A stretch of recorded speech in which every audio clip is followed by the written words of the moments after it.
Hello viewers, কি অবস্থা সবার? আশা করি আপনারা সকলে ভালো আছেন এবং সুস্থ আছেন। তো অনেক দিন পরে আমি আরেকটি নতুন ভিডিও নিয়ে হাজির হয়েছি আপনাদের মাঝে।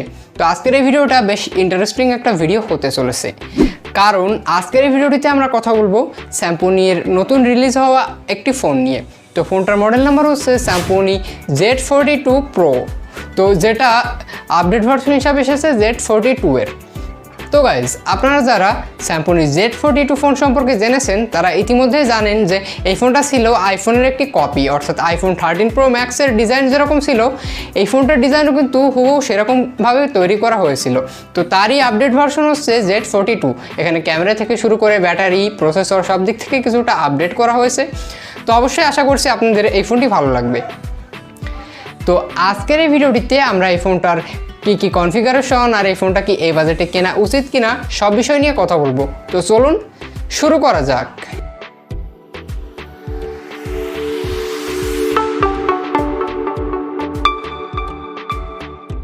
Welcome back guys.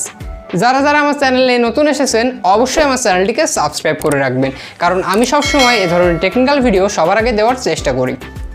তো চলুন বেশি কথা না বাড়িয়ে শুরু করি আমাদের মূল আলোচনা। Samsung Z42 Pro। তো এই ফোনটার প্রথমে আমরা কথা বলবো ফোনটার ডিসপ্লে সেকশন নিয়ে। ফোনটাতে রয়েছে 6.52 ইঞ্চি একটি HD প্লাস প্যানেলের ডিসপ্লে। তো এই 6.52 ইঞ্চি একটি ভিনস ডিসপ্লেতে আপনি কিন্তু মোটামুটি ভিডিও অথবা যে কোনো ধরনের কাজ টুকটাক চালিয়ে নিতে পারবেন। অর্থাৎ এটা খুব বেশি বড় সাইজের ডিসপ্লেও না, আবার একেবারে ছোটো সাইজেরও না, অর্থাৎ মোটামুটি হাতে নেওয়ার জন্য পারফেক্ট একটা সাইজ। আর এখানে মজার বিষয় হচ্ছে ফোনটার ব্যাক প্যানেলে কিন্তু গ্লাস বডি দেওয়া হয়েছে। অর্থাৎ প্রথমে বলেছে এটা কিন্তু আইফোন 13 Pro Max এর কপি, সেক্ষেত্রে কিন্তু এই আইফোন 13 Pro Max এর মতোই এর ডিজাইনের পেছনেও গ্লাস বডি দেওয়া হয়েছে। তো যেটা বেশ চমৎকার লাগে দেখতে। আর ডিজাইনের দিক থেকে তো আমি কিছু নাই বা বললাম, এখানে যে গ্রিন কালারটি রয়েছে সেটা কিন্তু এক কথায় অসাধারণ। আর র্যামের দিক থেকে আপনি এখানে পাচ্ছেন 4GB এবং 64GB র্যাম এবং রমের একটি ভেরিয়েন্ট। তো এর লোয়ার বাজেটের অর্থাৎ 332GB ভেরিয়েন্টও আসতে পারে আশা করা যায়, তবে বর্তমানে শুধুমাত্র একটি ভেরিয়েন্টই আপনি দেশের বাজারে পাবেন।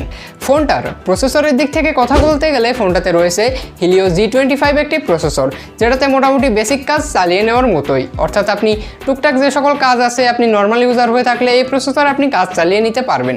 তবে যারা হেভি ওয়েটের কাজ করতে চাচ্ছেন, অর্থাৎ গেমিং অথবা ভারী ধরনের কাজ, ভিডিও এডিটিং এ ধরনের কাজের জন্য প্রসেসর আমি মনে করি যে কিছুটা আপডেট প্রসেসর নেওয়াই ভালো।